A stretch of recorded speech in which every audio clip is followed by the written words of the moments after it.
You called it mindset, but in fact it was grief. It was memory. It was the shape your soul took to survive what no one else saw.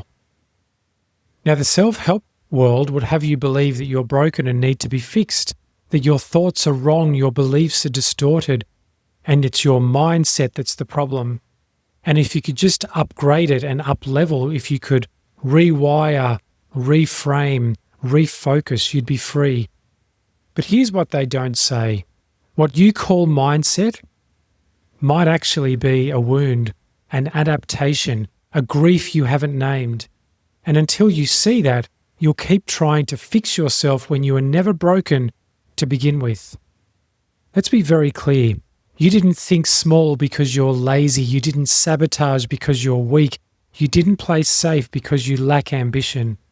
You learned to think that way because at some point, your soul decided that survival mattered more than expression. You believed what you needed to believe to stay connected, to feel safe, to avoid being too much or too loud or too different. And now, decades later, you call it a mindset issue.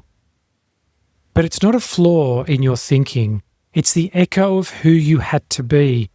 And this is where most personal development and personal growth falls apart. It treats your thoughts like bad code, something to rewrite, override, or optimize. But your thoughts aren't code. They're stories. Stories wrapped around pain. Stories you told yourself because the truth was too much to bear at the time. So no, your mindset isn't broken. It's simply misnamed. It's a biography in design, a memoir written in self-doubt and self-preservation. And before you can change it, you have to read it line by line. You have to see the young version of you who learned that confidence got you punished, that asking for more made people leave, that shining too brightly meant you'd be targeted, that failure was shame and not learning. These are not limiting beliefs. These are truths that once protected you. And you don't fix protection. You thank it. You give it gratitude. You hold it gently until it no longer needs to run the show. But most people don't want to do this. They want quick rewrites, daily affirmations, vision boards, hacks, habits, optimization, high performance, because that feels like action. That feels like control. But true transformation isn't found in control. It's found in compassion.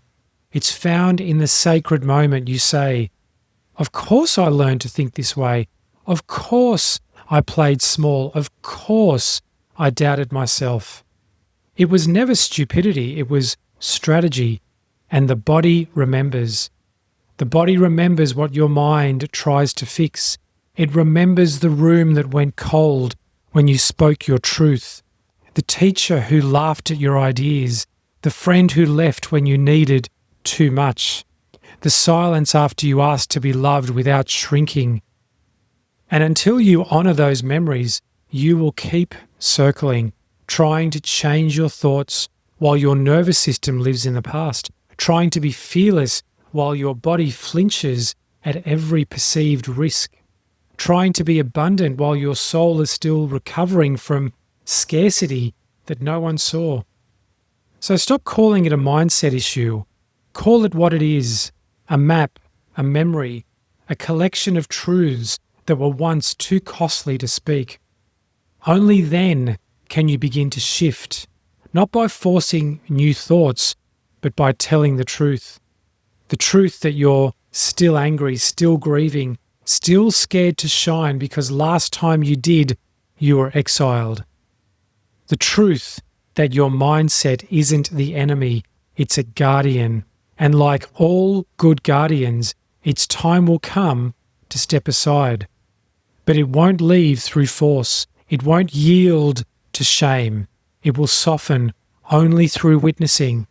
And when it does, you won't need a morning routine to convince yourself that you're enough. You'll remember that you always were.